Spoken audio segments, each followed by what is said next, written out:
নমস্কার, আশা করছি সবাই খুব ভালো আছেন। আজকে মাছের মাথা দিয়ে অনুষ্ঠান বাড়ির মতন বাঁধাকপির রেসিপি নিয়ে চলে এসেছি। এখানে দেখুন নিয়েছি একটা মাছের মাথা, তাতে দিয়ে দিলাম নুন আর দিয়ে দিচ্ছি 1 চামচ হলুদের গুঁড়ো।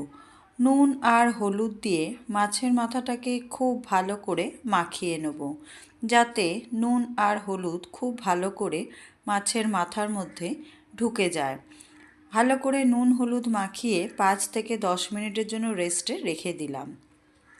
এখানে দেখুন আমি একটা বাঁধাকপি নিয়েছি, সেটাকে ছোট ছোট করে কুচি করে টুকরো করে নিয়েছি আর ভালো করে ধুয়ে পরিষ্কার করে নিয়েছি। কড়াইতে দিয়ে দিলাম তেল। তেলটা আমি একটু বেশি পরিমাণে নিয়ে নিলাম।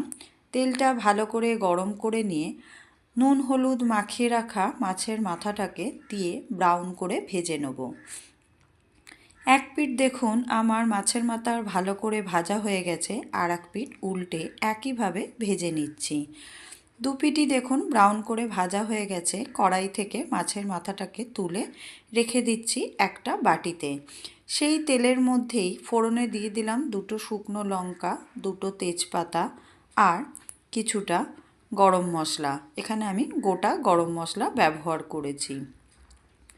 কিছুক্ষণের জন্য ফোড়নের গন্ধ ছাড়া পর্যন্ত নেড়ে দিয়ে দিলাম একটা পেঁয়াজের কুচি।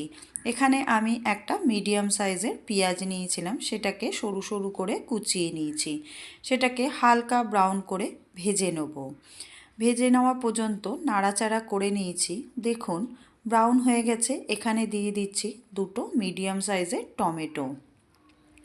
টমেটোকে দিয়ে ভালো করে নাড়াচাড়া করে নিয়ে এর মধ্যে দিয়ে দিচ্ছি পরিমাণ মতন নুন। পরিমাণ মতন নুন দিয়ে দিলাম এখনই, তার কারণ টমেটোর মধ্যে নুন দিলে টমেটোটা খুব তাড়াতাড়ি নরম হয়ে যায় আর খুব ভালোভাবে গলে যায়। দেখেই বুঝতে পারছেন কত তাড়াতাড়ি টমেটোটা গলে গেছে। এই সময় এর মধ্যে অ্যাড করছি আদা রসুনের পেস্ট। এখানে আমি 2 চামচ আদা রসুনের পেস্ট দিয়েছি। দিয়ে দিলাম পরিমাণ মতন হলুদ। হলুদ এখানে দিয়েছি ছোট চামচি 2 চামচি হলুদ আর 2 চামচি ঝাল লঙ্কার গুঁড়ো, 1 চামচ জিরে গুঁড়ো।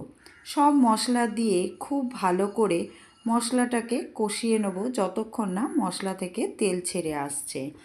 মশলাটা দেখুন খুব ভালো করে কষানো হয়ে গেছে। এর মধ্যে অ্যাড করে দিলাম ভেজে রাখা মাছের মাথাটা।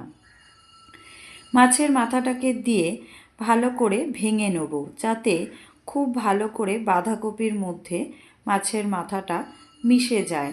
গোটা গোটা রাখলে কিন্তু টেস্টটা একদমই ভালো হবে না। তাই আমি মাছের মাথাটাকে ভালো করে ভেঙে মশলার সাথে খুব ভালো করে কষিয়ে নিয়েছি। মশলাটা কষানো হয়ে যেতে তার মধ্যে দিয়ে দিলাম 2টো মিডিয়াম সাইজের আলুকে আমি টুকরো করে নিয়েছি। সেটাকেও এর মধ্যে দিয়ে কষিয়ে নেব কিছুক্ষণের জন্য, যতক্ষণ না মশলা থেকে খুব ভালো করে তেল ছেড়ে আসছে আর আলুটা খুব ভালোভাবে কষানো হয়ে যাচ্ছে। এখানে দেখুন খুব ভালো করে কিন্তু আলুটা কষানো হয়ে গেছে। রঙটা দেখেই বুঝতে পাচ্ছেন কতটা ভালো করে কষিয়ে নিয়েছি। আলুটা দেখুন কীরকম লাগছে, রঙটা হালকা ব্রাউন হয়ে গেছে। এর মধ্যে দিয়ে দিচ্ছি কুচিয়ে রাখা বাঁধাকপির টুকরোগুলো। সমস্ত বাঁধাকপিটা এর মধ্যে দিয়ে দেবো।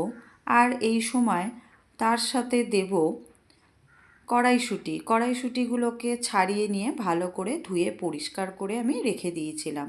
সেটাকেও বাঁধাকপির মধ্যে দিয়ে দিলাম। দিয়ে সমস্ত মশলার সাথে বাঁধাকপিটাকে খুব ভালো করে কষিয়ে নিচ্ছি। এই রান্নাটা করার সময় কিন্তু আমি একদমই জলের ব্যবহার করছি না, তার কারণ বাঁধাকপি থেকে যে পরিমাণ জল বের হবে তাতে কিন্তু বাঁধাকপি আর আলু সমস্ত কিছুই সিদ্ধ হয়ে যাবে। এই সময় কড়াইটাকে আমি ঢাকা দিয়ে দিলাম আর গ্যাসের ফ্লেমটাকে মিডিয়ামে রেখে 10 মিনিটের মতন রান্না করে নেব। 10 মিনিট বাদে দেখুন ঢাকনাটা খুলে দেখিয়ে দিচ্ছি বাঁধাকপিটা কীরকম অবস্থায় আছে। এখানে দেখুন বাঁধাকপি আলু সবই খুব ভালো করে সিদ্ধ হয়ে গেছে। আলুটা কেটে আপনাদেরকে দেখিয়ে দিচ্ছি। আর মাছের মাথাটাও খুব ভালো করে কিন্তু বাঁধাকপির মধ্যে মিশে গেছে। এখনও বাঁধাকপির মধ্যে অনেকটাই জল ছিল, সেটাকে আমি শুকনো করে নিচ্ছি। তার আগে দিয়ে দিলাম 1 চামচ চিনি, 1 চামচ শাহি গরম মশলার গুঁড়ো আর 1 চামচ দিয়ে দিচ্ছি ঘি। এতে কিন্তু বাঁধাকপির গন্ধটা হয়ে যাবে একদম অনুষ্ঠান বাড়ির মতন। তাই এগুলোর মধ্যে একটাকেও কিন্তু স্কিপ করা যাবে না। সমস্ত উপকরণ দিয়ে খুব ভালো করে আবার নাড়াচাড়া করে নিচ্ছি, যাতে চিনিটা ভালো করে গলে যায় আর গরম মশলাটা ভালো করে মিশে যায়। এখানে দেখুন বাঁধাকপি আমার একদম তৈরি হয়ে গেছে। সার্ভ করে নিয়েছি একটা বোলে। এটা গরম ভাতের সাথে খেতে ভীষণ ভালো লাগে, তাই আপনারা এই রেসিপিটা বাড়িতে অবশ্যই ট্রাই করবেন।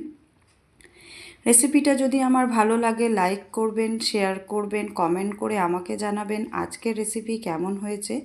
যদি আমার চ্যানেলে নতুন বন্ধু হয়ে থাকেন তাহলে চ্যানেলটাকে সাবস্ক্রাইব করার অনুরোধ রইল সকলের কাছে। ধন্যবাদ। দেখা হবে পরের আবার নতুন কোনো রেসিপি নিয়ে।